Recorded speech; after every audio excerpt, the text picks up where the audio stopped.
প্রিয় শিক্ষার্থী বন্ধুরা, আসসালামু আলাইকুম। স্বাগতম জানাচ্ছি বাংলাদেশ শিক্ষা বার্তার নতুন একটি ভিডিওতে। আজকের এই ভিডিওতে আলোচনা করব তোমরা যারা 2024 সালে এইচএসসি পরীক্ষা দিচ্ছ তাদেরকে অটো পাস দেওয়া হবে কিনা। চলমান পরিস্থিতিতে যে আন্দোলন মুখর পরিবেশ সৃষ্টি হয়েছে বাংলাদেশে, তাতে কিন্তু এইচএসসি পরীক্ষা স্থগিত হয়ে গেছে।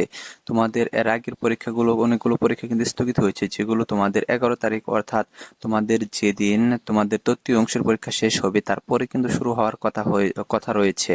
তো তোমরা যারা ভিডিওটি দেখতেছ, শিক্ষা সম্পর্কিত সকল তথ্য এবং তোমাদের পরীক্ষা সম্পর্কিত সকল তথ্য সবার আগে পেতে আমাদের চ্যানেলটি সাবস্ক্রাইব করে পাশে থাকা বেল আইকনটি বাজিয়ে দাও। আর যারা অলরেডি সাবস্ক্রাইব করেছে তাদেরকে অসংখ্য ধন্যবাদ।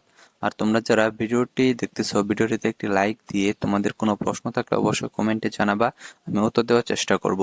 আরেকটি বিষয় হচ্ছে যে তোমরা যারা ভিডিওটি দেখতেছ তোমরা অবশ্যই চ্যানেলটি সাবস্ক্রাইব করে রাখবা, এই জন্য যাতে আমি নতুন কোনো আপডেট, নতুন কোনো ভিডিও প্রকাশ করলে যাতে তোমাদের কাছে সেটি সবার আগে চলে যায়, সেই জন্য। আসো আমরা মূল কথায় চলে আসি যে তোমাদের এইচএসসি পরীক্ষার্থীদের অটো পাস দেওয়া হবে কিনা।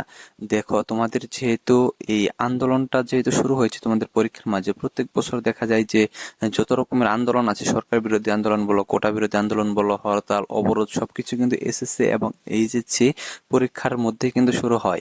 এতে কিন্তু দেখা যায় যে 14 থেকে 15 লক্ষ শিক্ষার্থীরা কিন্তু বিশাল একটা ভোগান্তির মধ্যে পড়ে, তাদের পরীক্ষা স্থগিত করে দেওয়া হয়।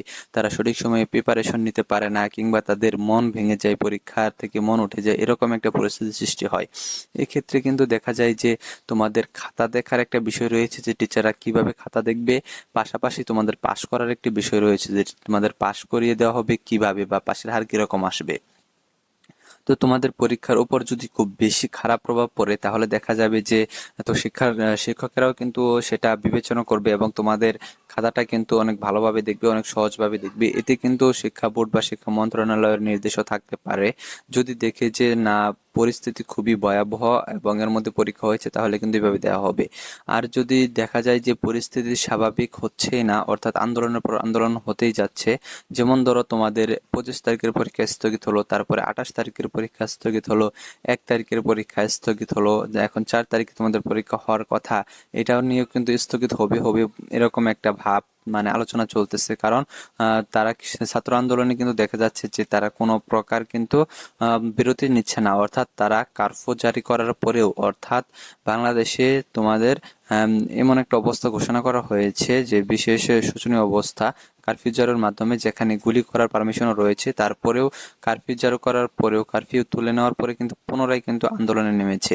যার কারণে কিন্তু এই আন্দোলনটা সহজে থামবে কিনা এটা আশা করা যাচ্ছে না। তো এই আন্দোলন যদি না থামে, তাহলে কিন্তু শিক্ষা প্রতিষ্ঠান খুলে দেওয়ার মতো পরিস্থিতি সৃষ্টি হবে না। এ ব্যাপারেও কিন্তু শিক্ষামন্ত্রী বলেছেন যে শিক্ষা প্রতিষ্ঠান খুলে দেওয়ার মতো পরিস্থিতি নেই। তো এর আগে কাল একটা ডেলিং ক্যাম্পাস নিউজের একটি পত্রিকায় দেখলাম যে আহ, শিক্ষা বোর্ডের একটি কর্মকর্তা এমনভাবে বলেছে যে শিক্ষা প্রতিষ্ঠান খুলে দেওয়া যাবে বা এইচএসসি পরীক্ষা নেওয়া যাবে কিনা, এই বিষয়ে কিন্তু কথা বলেছে। তিনি বলেছেন যে উপযুক্ত পরিবেশ না হলে এইচএসসি পরীক্ষা নেওয়া সম্ভব হবে না। তো এ থেকে বোঝা যায় যে এইচএসসি পরীক্ষা যদি নেওয়া সম্ভব না হয়, তাহলে কিন্তু তোমাদের অটো পাস দেওয়ার অপশনটা চলে আসবে। কারণ দীর্ঘ সময় যদি এই আন্দোলন চলতে থাকে, তাহলে দেখা যাবে যে তোমাদের একাডেমিক ইয়ারটা কিন্তু লস হয়ে যাবে। এ কারণে কিন্তু তোমাদের অটো পাস দেওয়ার একটা সম্ভাবনা রয়েছে। তো তোমরা এটা নিয়ে নিশ্চিন্তে থাকো যে তোমাদের যদি এই আন্দোলন বেশি বেগবান হয় বা বেশি দীর্ঘ সময় ধরে চলে, তাহলে তোমাদের অবশ্যই অটো পাস দেওয়া হবে।